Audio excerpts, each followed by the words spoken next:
Hello guys, welcome to episode 7 of What the Tech. My name is Adam Lobo. I'm Syed. And today we are going to be discussing about a bunch of tech news. So what do we have exactly, Syed? Oh, okay. The biggest tech news of the week: a new iPhone Okay. coming in. In the middle of February, which is that's quite interesting. That hasn't been done at all, is it? I think, if I'm not wrong, or at least it's been a long time since that's happened. And we'll also be talking about a lot of AI actually this time around, and robots. So yeah, stay tuned for that. And as usual, as mentioned, we do have the YouTube community post where we'll be asking questions, and then all of y'all can give a feedback and comment. And it's actually one of our favorite posts for the week, because when we ask you all the question that the Huawei Mate XT was launched globally with a whooping price of 14,999 ringgit, and if you convert it in euros, is 3,499. So the question is that would you get it if you had the opportunity? And the bunch of comments was so cool. We need more comments like that. So yeah. So those are the ones that we're going to be talking about. One of the main things is, of course, the fact that the first thing that we're going to talk about is the fact that when Apple launched the iPhone 16e, they basically have eliminated the SE. So there's no such thing as SE anymore. Moving forward, they're going to be releasing the E model. Mm-hmm. I guess I understand why they did it, because the last SE was SE4, if I'm not mistaken. SE3. SE3. Yeah. So the last SE was SE3. Yeah. So I think if they were to release SE4, number one, Chinese not so very good number. Yeah, that's true. Number two, I think it would confuse people. Yeah. So this reminds me of the time where Samsung decided to, just cut off instead of it being 11, 12, 13, 14, they decided to go to 20 straight. To streamline everything. So I think that's exactly why they did it.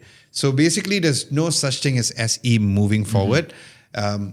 Imagine the uncles and aunties who have the SE3, they would freak out. They're like, what happened?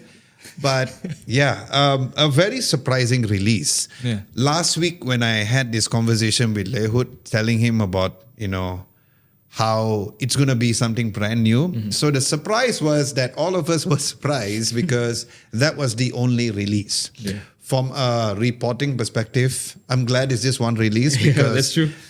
We only needed to just report on one thing, because it was more than one thing. Then it's going to be difficult for us, because the event was at 12 a.m. sharp. We didn't know what time it was going to be. We just literally just stand by my laptops. I was in the studio, side was at home just waiting. And the moment they made the announcement, we were like, hey, okay, it's out now.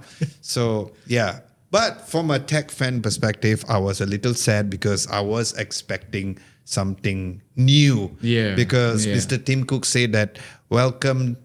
A new addition to the family. Exactly. Yeah. So last week, Lehut was here. He had his prediction, but what were your prediction before the whole event? Because you were not around last week. So what was your prediction? Honestly speaking, I actually, I was actually expecting the SE, but when he said new addition to the family, I thought, okay, maybe it's not the SE, but I had a really strong feeling that it was going to be the SE. I was like thinking maybe it's going to be a new Vision Pro, or maybe like you said maybe like a more affordable Vision Pro, or maybe the Apple car, because that rumor has been gestating for so long already. And to say that I was surprised. Actually, yes, I was surprised, but I was pleasantly surprised, because the 16e looks very promising, looks very good for its segment, for the segment it's targeting. And honestly, I wasn't too surprised, but I was at the same time pleasantly surprised. Before we go into the iPhone 16e, I think we're going to get Apit to show again later on Tim Cook's post. Mm-hmm. After really being an Eric Voss after a long time, because, that tweet caught us by surprise. So I didn't have time to really digest it. But eventually, if it wasn't the affordable version of the iPhone, if it wasn't the affordable version of the Vision Pro, like an Apple Vision, it actually looked like an AirTag if you really look at it. Yeah. So the that's way true. how the Apple logo was, so I was thinking, oh, could this be a new version of an AirTag where, maybe the precision finding is at a whole different level and they haven't updated the AirTag. So that was one of the things which I thought. Another surprise is that we all thought that they will also announce the M4 MacBook Air since that is Oh not being announced yet. Yes. So I was surprised that those other devices were not announced. Hopefully, these are the ones because I think the next calendar announcement or on ground or in person event will be WWDC, Yeah. which is coming up in several months. We had this conversation earlier to say that Holy Mother of God is going to be like March already next week, right?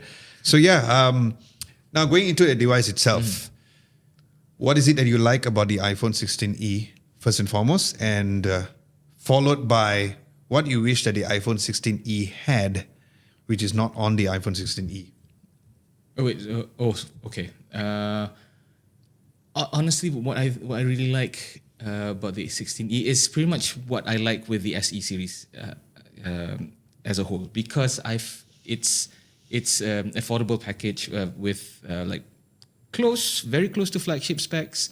You get the same CPU as the same processor as the mainline iPhone series, and then you get pretty much all the good specs from what you expect from the mainline iPhone series, all packed in a more affordable package, smaller device. And yeah, I mean, this time around, it's not exactly small because it's about 16.1 inches. It's 16.1 inches, which is the same as 6-inch, not 16. Sorry. Imagine like the iPhone 16 inches. Hello. Oh, hello. I know you're big, bro, but calm down. Sorry, 6. Sorry, I got confused with the 16 and the 6. Sorry. But yeah, 6.1 inch is about the same as, no, it's exactly the same as the 16, iPhone 16, right? 6 there goes, 16.1 again.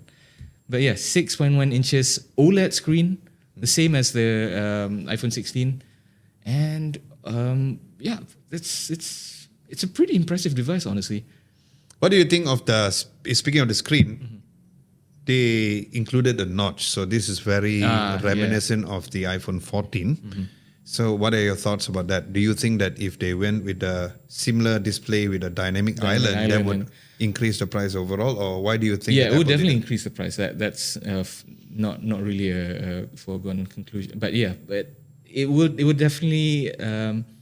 honestly speaking, I don't really have an issue with the notch, considering that the dynamic island itself is already, I wouldn't say an eyesore, but it's the position is already there. So your eyes are kind of trained to say, okay, the notch is going to be there, regardless of whether it's going to be a traditional notch or whether it's going to be a dynamic island. Your eyes are already set. It's, I think, pretty much the same with all phones nowadays, because we don't have any more pop-up cameras. We don't have...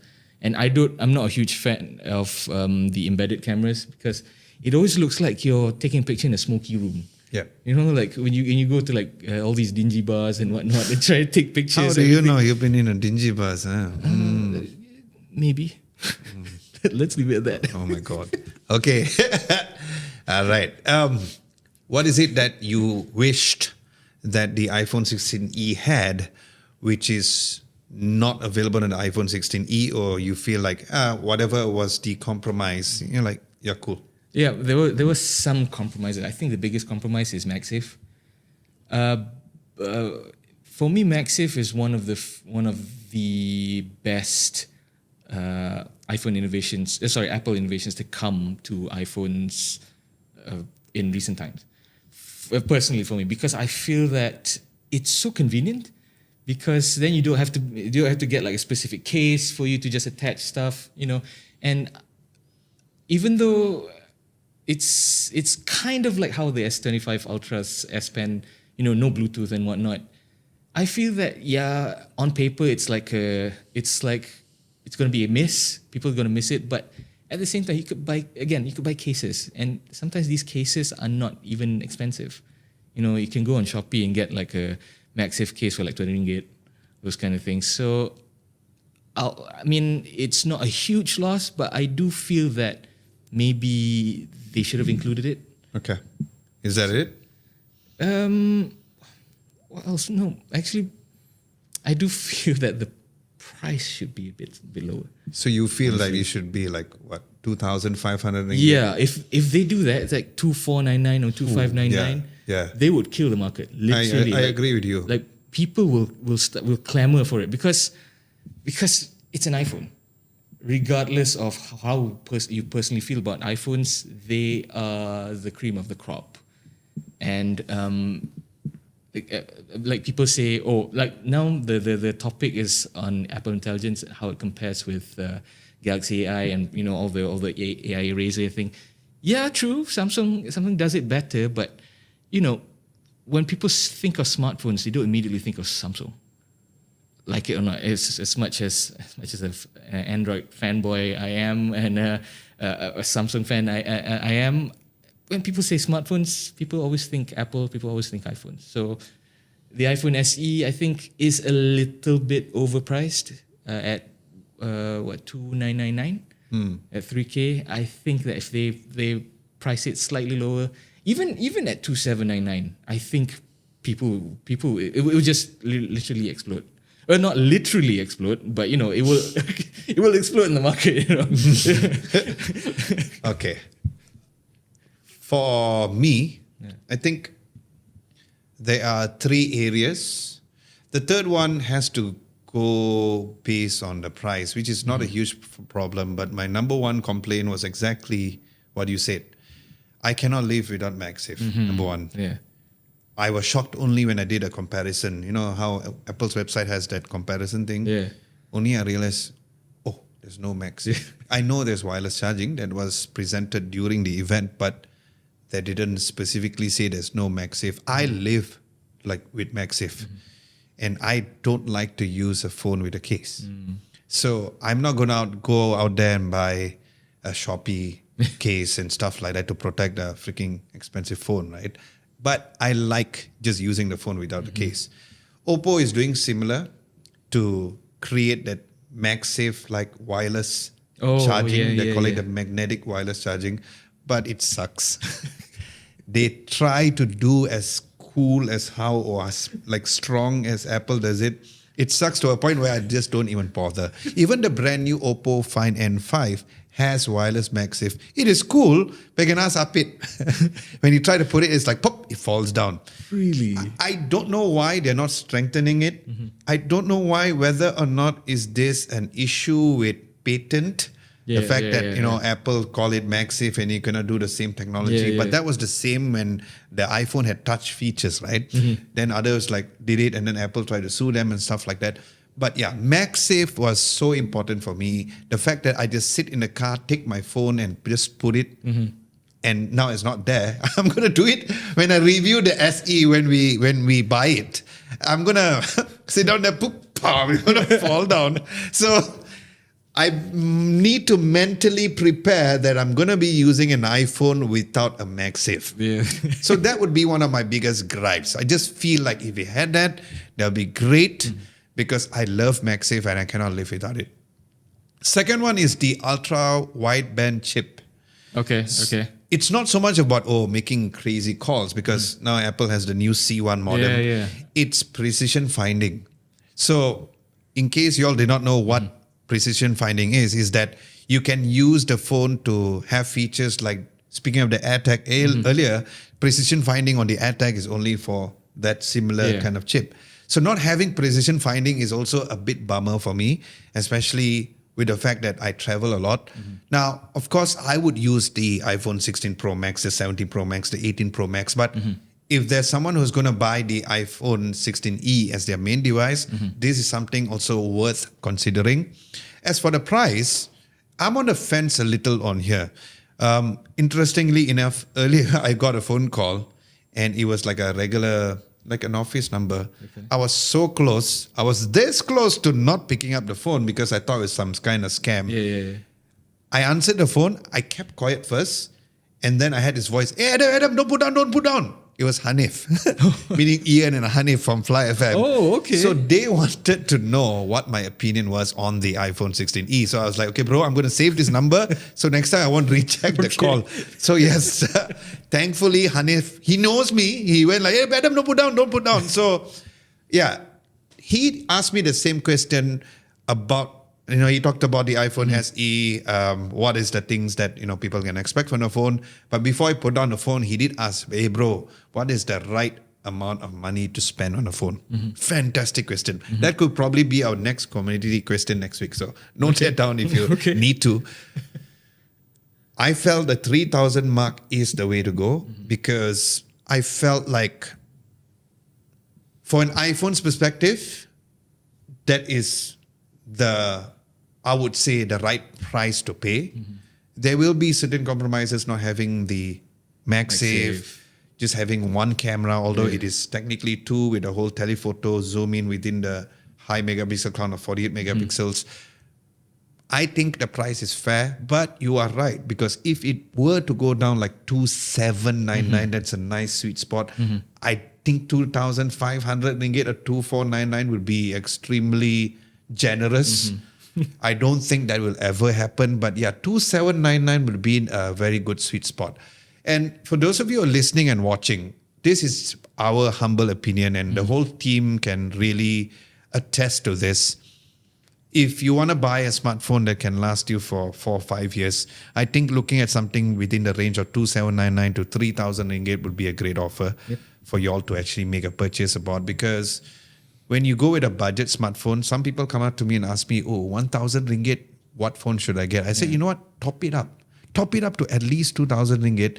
You will see the quality and the price difference so much. But once you crack, or once you go above that 3,000 or 4,000, you won't see much of a difference in terms of the pricing at all. So hopefully you can bring this similar topic for next week. Okay, so before that, speaking of I just want to take back a bit on the iPhone 16e. I feel like, now that I think about it, I feel like one of the more interesting aspects of the phone is actually the C1, because this is the first, I think, since one of the old iPhones. I can't remember the last time, but prior to this, they've all been using the Qualcomm chip for calls and whatnot, all the 5G, 4G connectivity and whatnot. So this is the first time since they bought Intel's modem department back in 2019. So, because when you're talking about it, the gears kind of started. You're right, though. We didn't talk about that. So let's talk about that further. So based on your research, since you're talking about that, because to be honest, I didn't even know about the whole Intel thing. Yeah. Is this a chipset which Apple has built from ground up based on your research? It's basically ground up, because when they purchased Intel's modem department, they pretty much gained I think it was about 17,000 patents, I think, if I'm not wrong. 17,000 patents, and then they gained, of course, Intel's staff and whatnot, all the experts and whatnot. So this has been a long time coming. Honestly, I forgot about it.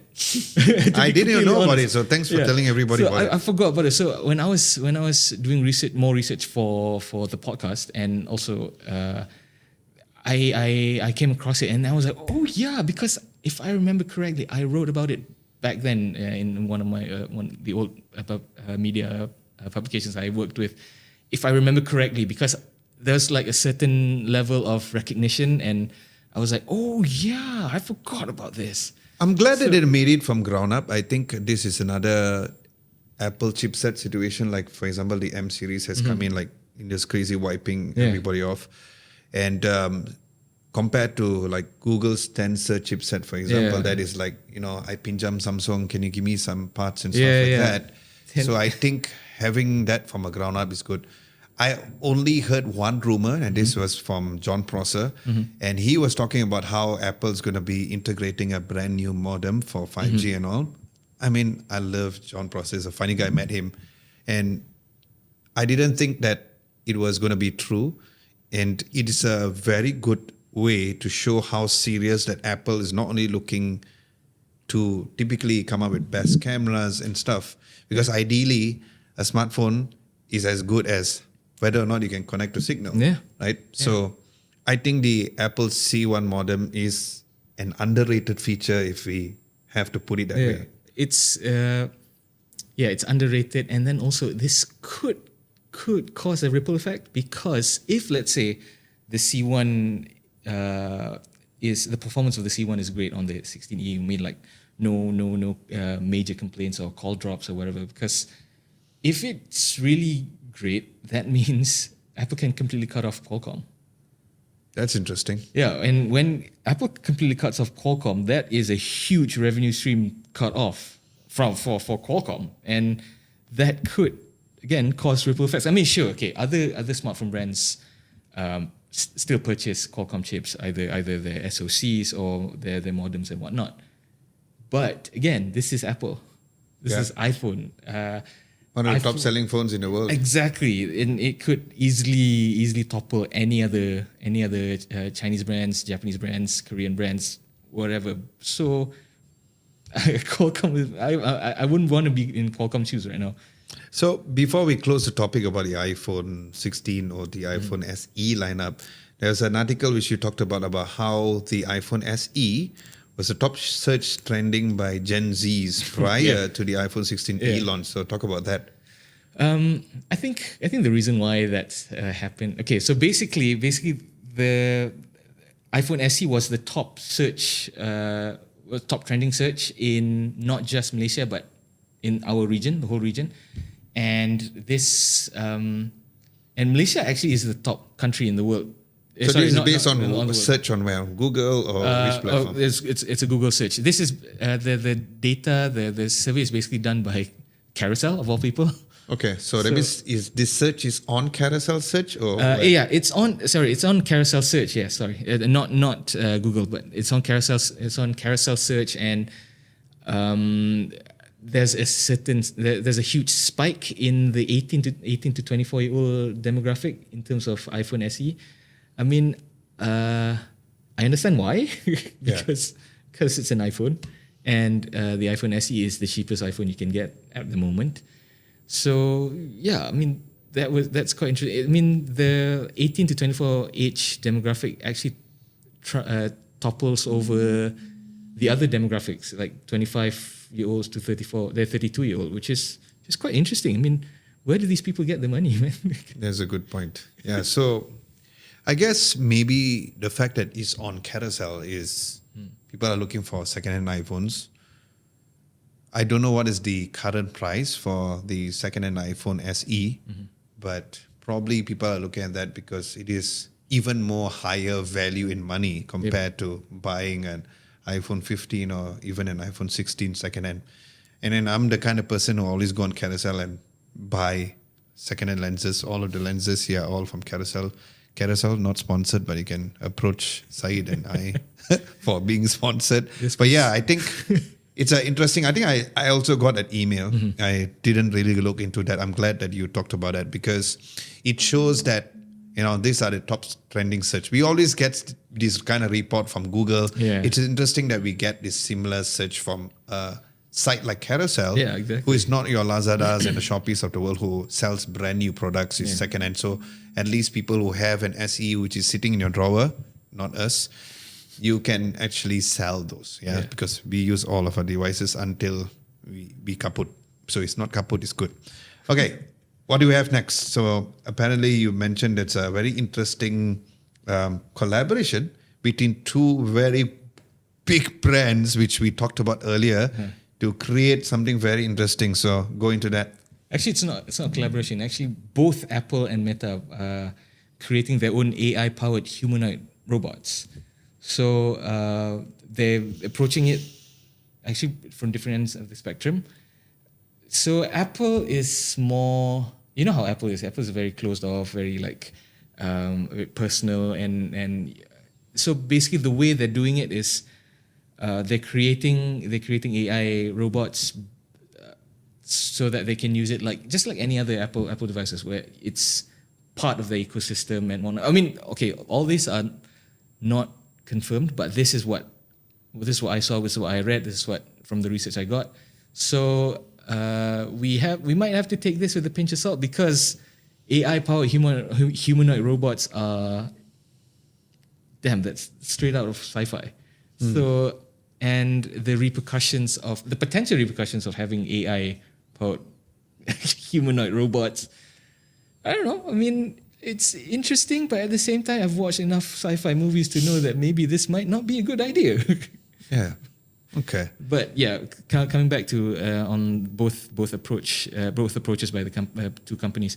So basically, Apple is doing a closed off route, and Meta, on the other hand, is doing open source. Basically, they're going to develop the tech. They're going to develop the robot, the tech, and all the software and whatnot. And then they will ask third parties to come in. Maybe like, okay, you want? I'll provide you the robot. I'll provide you the rough base software.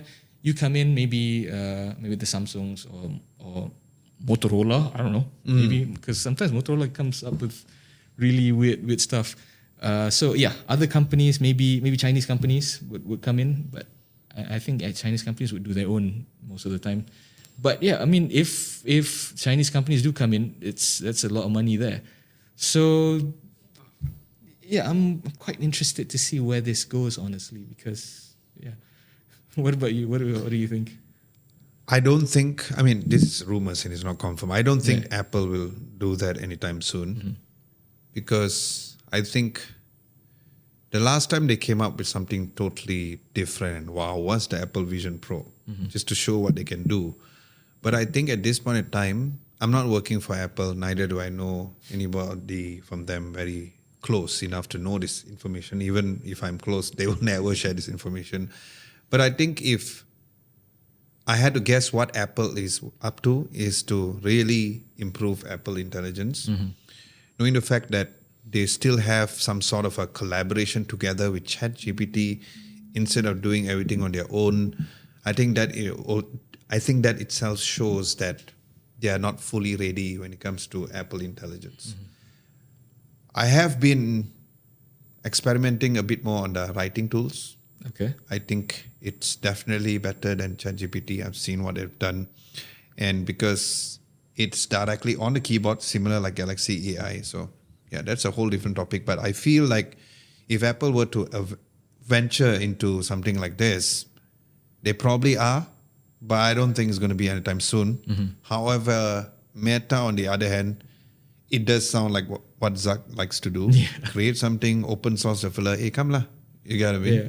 So I think that is more possible to happen because it's not because, Meta innovates more than Apple, which to a certain degree, probably yes. But it's because of his way of doing things, his style, his pattern of doing products has always been something like that. Yeah. So I think among everybody, like last time the Boston Dynamics and all, I think that if there is going to be a brand which is going to do it, I think it will definitely be Meta on that. Whether I think that having AI-powered robots, people call it scary. Not for me. I would love to have it. There's so many things which I can feel like the AI-powered robots can do, like clean Luna's litter, clean after food once she's done and eating everywhere, clean Luna's babat after she's done pooing, because sometimes it's like a baby, she's got, okay, enough. For those of you watching and listening, I'm sure you all have different visions now, but yeah. But on a serious note, I wouldn't mind, because I think that once it's available for consumers, if you're going to let me test it out, I'm all in, I'll test it out. Because if I had my hands to even program that, if I knew my program style, I would do it. But I think that is something I am personally looking forward to, having a so-called robot helper or folding clothes, bro. Oh, yeah. Imagine that. Oh, yeah. So yeah, I can have a whole laundry list, literally, pun intended, about what an AI robot can do for homes. I am not scared at all. Speaking of which, I was late to the game. I only watched Megan when I was on a flight back from US from Unpacked. I was like, I finally watched it. I liked it because I love James Wan. James Wan. And I think that it'd be cool that you have our own Megan to eliminate people, Okay, Okay. let's go into the next topic. At least you're talking about eliminating people, because I know some people who want Megan for something else. Okay lah. We all know what it is lah. The moment Syed talks about something else, we all know already. You know, it's funny. The last podcast that we had Pie Snatcher who's back again, and he said that he loves the podcast because he finds it entertaining. This is the clown. On another note, he also came up with a suggestion that we should do like your Hot One style, whereby we eat something. Okay. I like the format that Hot Ones does, so probably we can do it like Sambal Belacan or something. And then we talk about tech and eating. It's a good idea, but yeah, I think we'll be following. But one of the things that I feel like we should do in the future is to react to certain tech stuff. Oh, okay. I Yeah, think that that would would be be interesting. something that we can actually put in a segment. If you think that that's a good idea, Pie Snatcher or anybody who's watching or listening, let us know in the comment section below.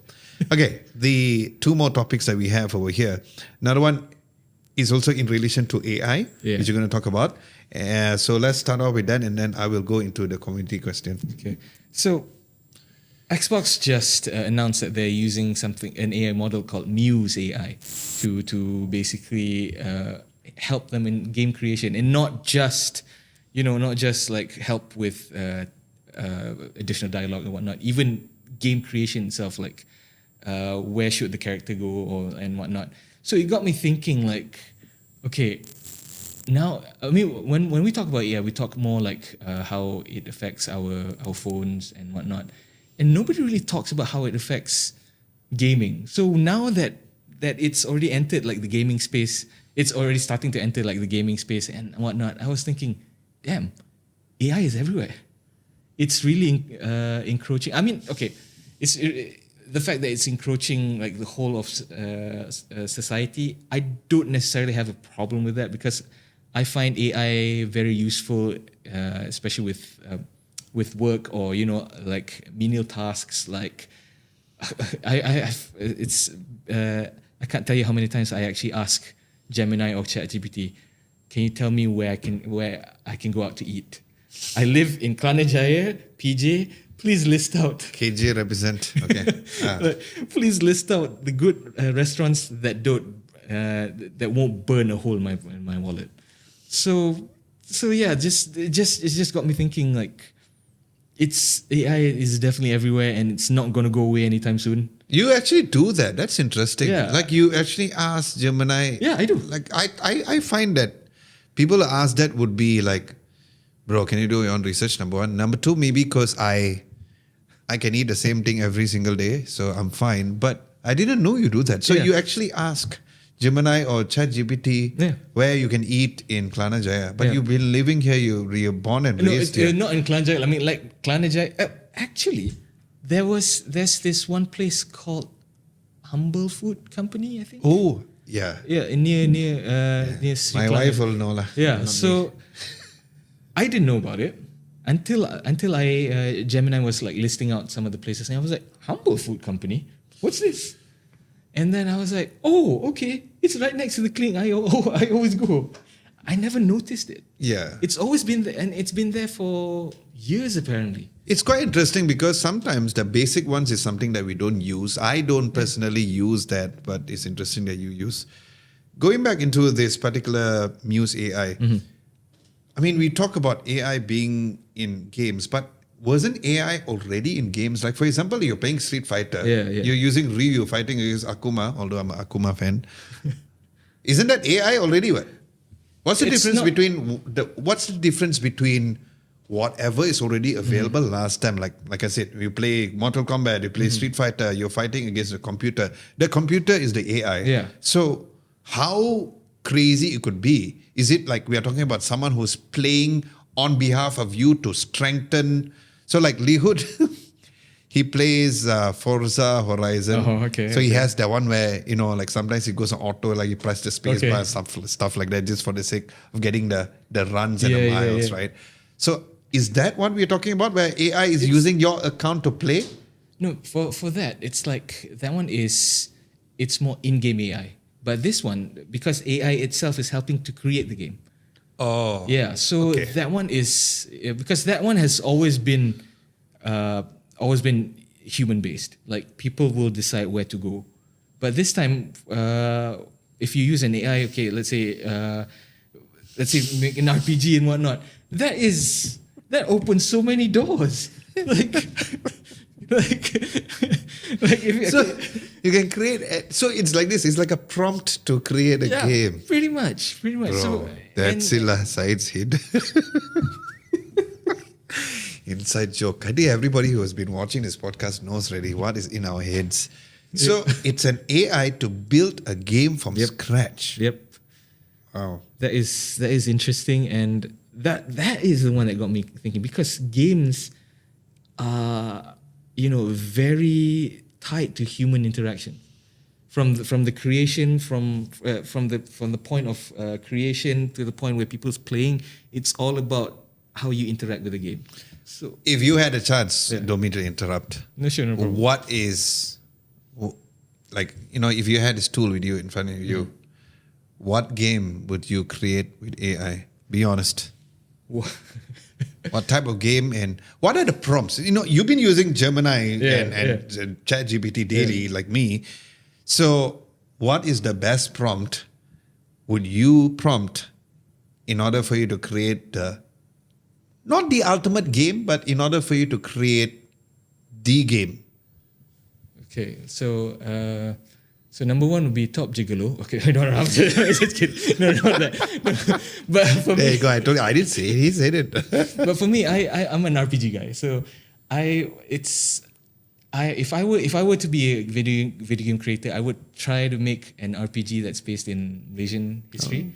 Like let's say you make a game of Hang Tuah, or not just like let's not go that deep. Maybe during the British occupation, like how we gain independence. So we make a game out of that. Ooh. That would be honestly interesting. But yeah, I mean, whether or not you can get a game like that funded and made, that is a totally different story lah. Oh, that's interesting. Yeah. Wow, actually, honestly, it's a very good idea. I'm impressed that he came up with such ideas like that. Good job, Syed. For me, my biggest problem about games today is that there's so many different annoying elements into every single thing that you do. I cannot get used to it. Call me an uncle. You know what games I really miss and really appreciate? Simple games like Quake. Where you just go and shoot and kill everybody and sort it. You got no gun, you just go and grab the gun from there. You have no bullets, you go and grab the bullets from there. This one, no.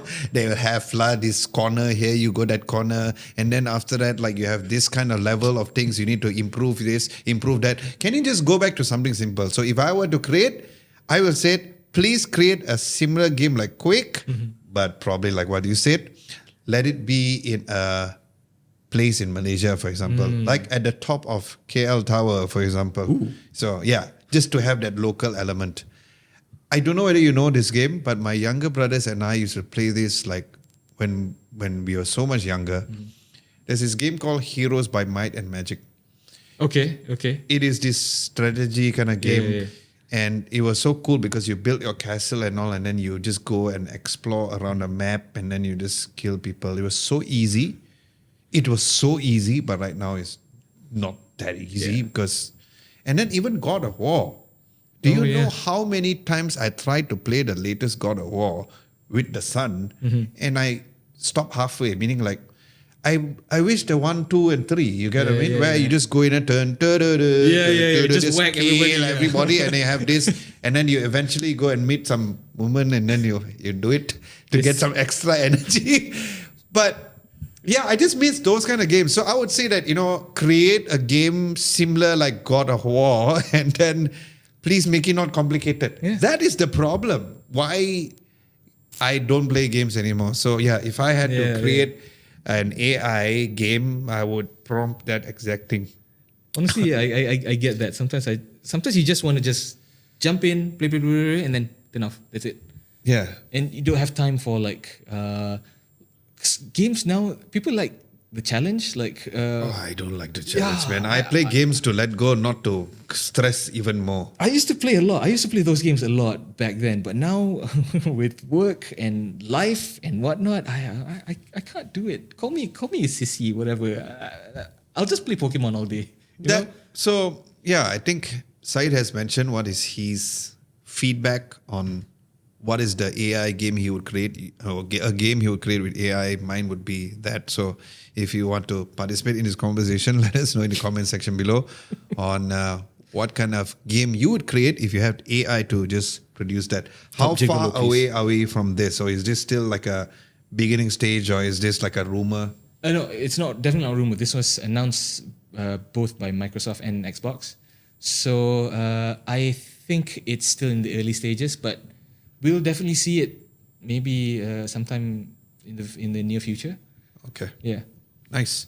Okay, so the final question that we're going to be talking about or addressing is the fact that this week was one of the most craziest week ever.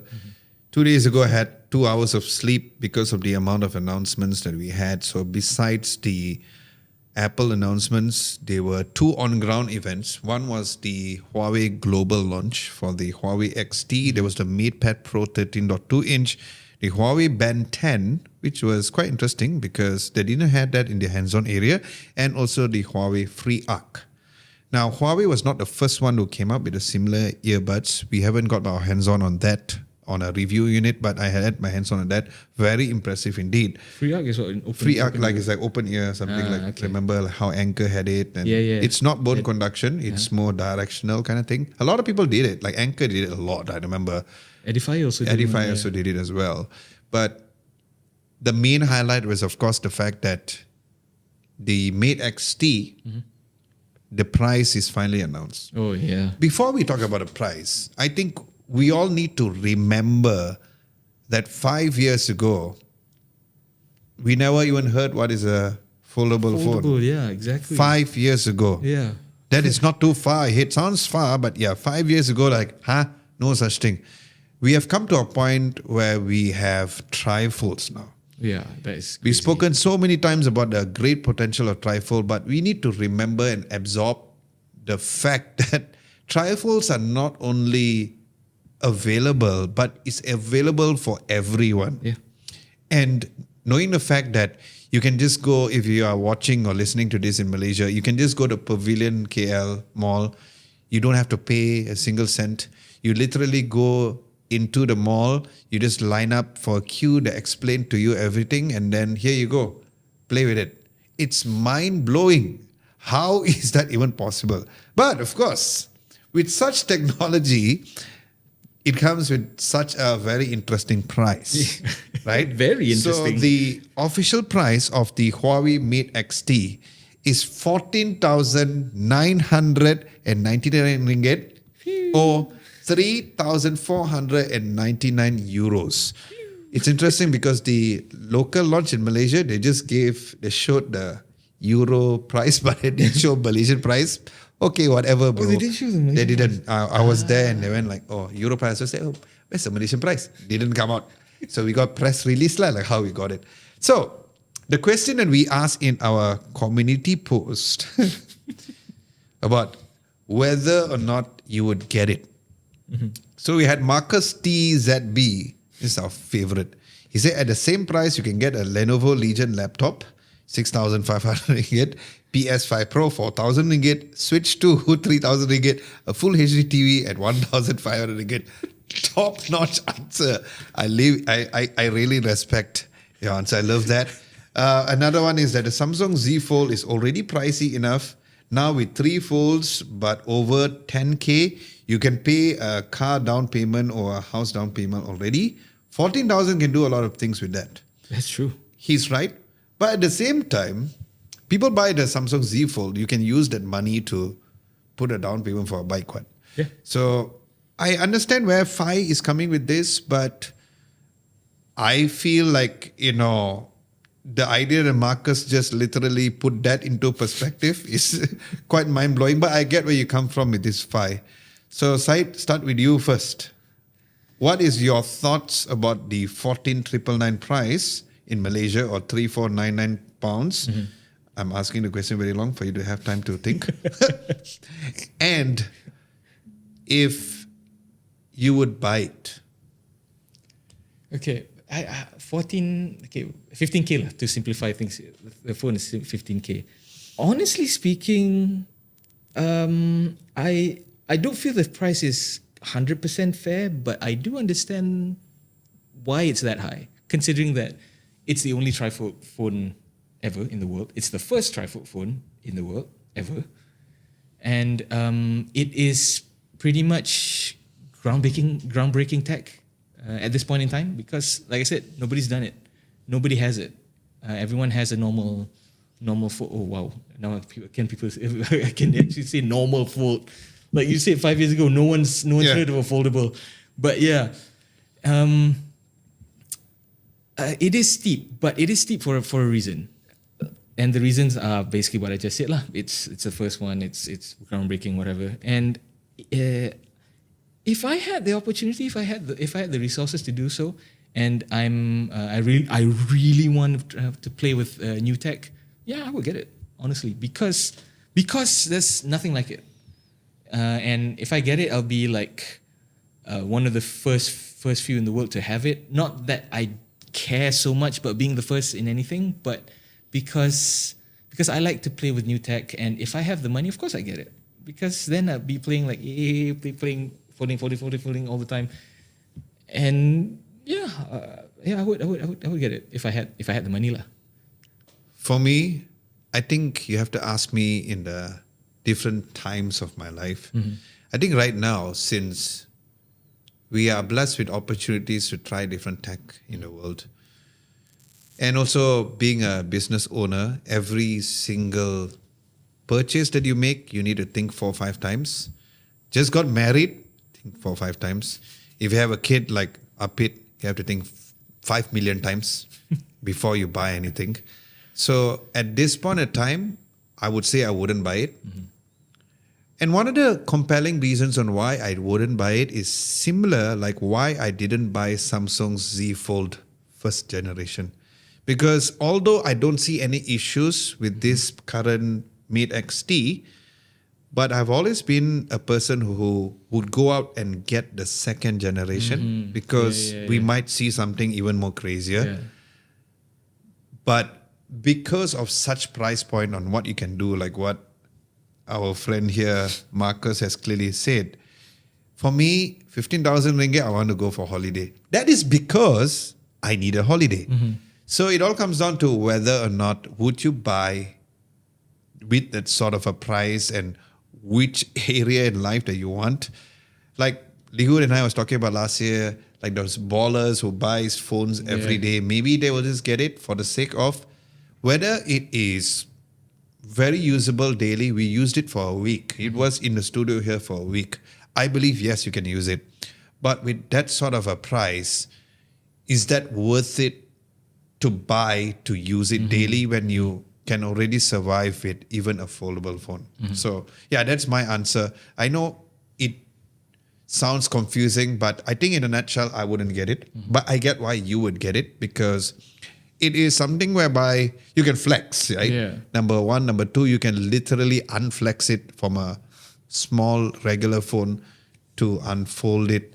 And knowing the fact that it is still a very nice size compared to possibly something that's going to be so thick. So it is still a phone which is pocketable, still a phone that you can use compared to other foldables. Okay, before we close out the whole entire thing or the whole entire podcast, this goes down to a foldable instead of a trifold, which what Huawei has done. That is something which has released yesterday as of the recording of this video, but you'll be watching this on Saturday night.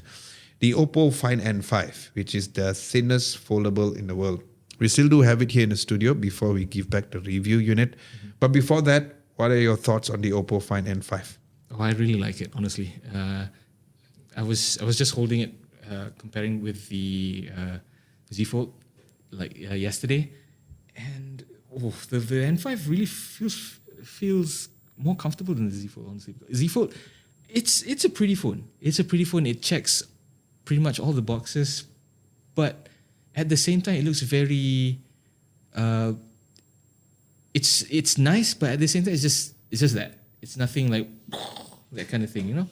And for the N5, I wouldn't say it's mind blowing as either, but it does feel better in the hands. I do feel that the hinge is also it feels slightly better, and I actually like the whole design where the screen is. Was it the screen boxy or was it the screen with the? I can't remember, but at the same time, it's a mixture of both boxy design and also a curved design. That one I actually kind of like because it gives variety. And like for me, I'm the kind of guy that likes nasi kandar, so I put everything. So it's a mixed bag for me. So that kind of mixture, a good mixture, not like throw everything and see what sticks. I'm not that kind of guy, but a good mixture of like design and specs and whatnot. That one I enjoy, and that's what I felt with the N5. It's a good mixture of pretty much everything. It doesn't reinvent the wheel, but it does things that some other manufacturers don't, and some they do the things that other manufacturers do, but they do it slightly better, slightly more different. I like your idea of how they didn't reinvent the wheel, but they did everything perfect. And I totally agree. The Oppo Find N5, I would say it right now, what's the date today? Is February 21st, 2025, is the best foldable smartphone in the world right now. Mm-hmm. It beats the Huawei Mate X6. From a software perspective, it is so good. I think we always had this conversation about how smartphones software needs to be good. Yes. Until Samsung comes up with a similar form factor from a build quality and overall design wise. First of all, I love white color smartphones, knowing the fact that it's white color is so sexy. Same like the Find X8 Pro. Other than the amazing white color finish, it is so pocketable to a point where it really feels like a regular phone. But one of the things that when I used the phone for a week that I really loved about, guys, is the fact that the crease is almost like really unseen at all, to a point where it never bothered me, the crease, before this, to be honest. On the Z Fold 6, when I was using the Huawei Mate X6, it didn't bother me so much because I understood there's a crease because it's a foldable. Makes sense lah.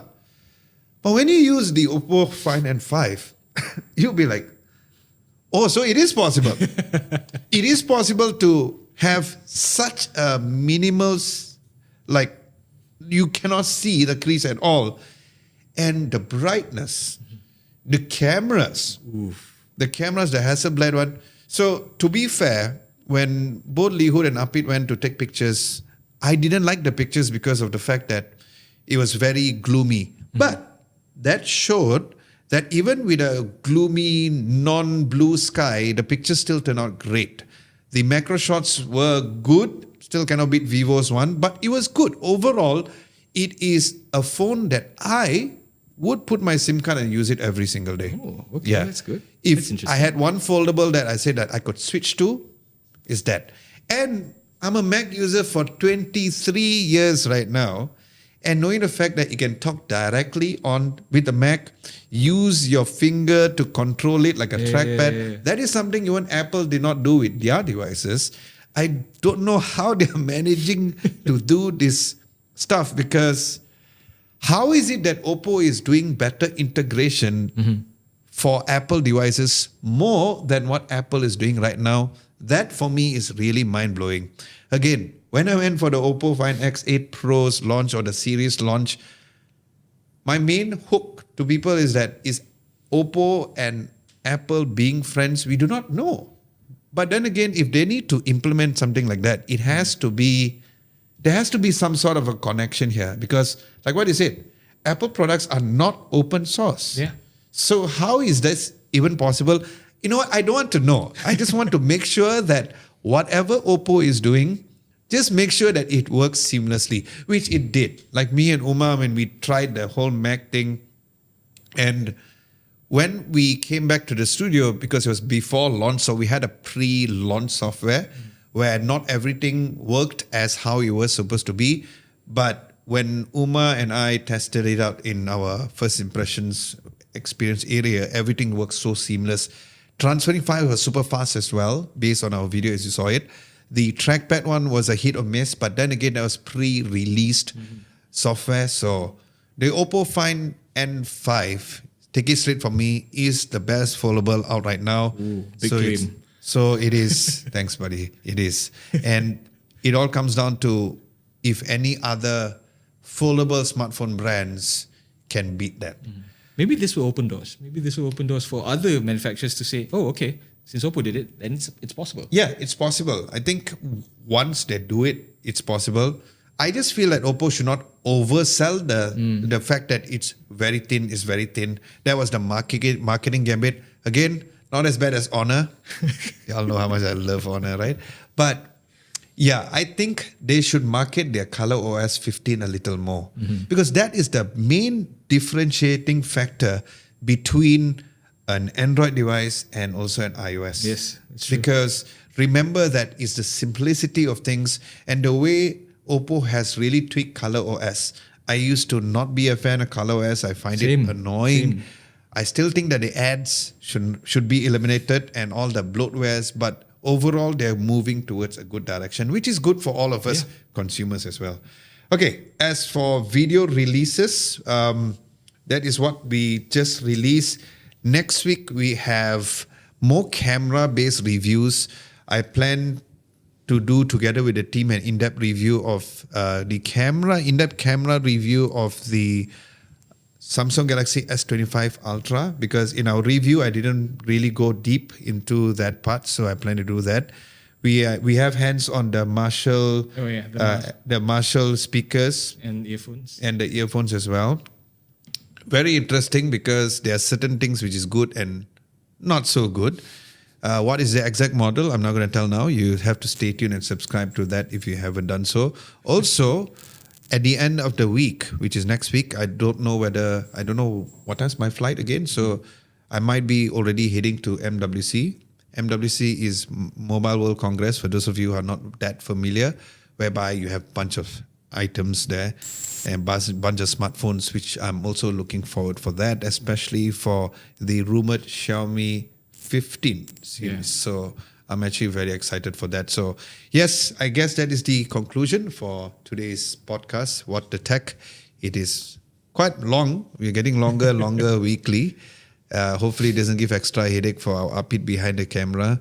And with that, we'd like to say thank you so much for watching. Once again, this podcast is not only available for you guys to watch on YouTube, but also on every audio podcast. And if you have any comments, either comment at the comment section below, like most of y'all do, or whenever site comes out with a community post every Wednesday, we can also comment over there. So thank you so much for watching and listening. My name is Adam Lobo. I'm Syed. And we will catch you guys next week. Bye-bye.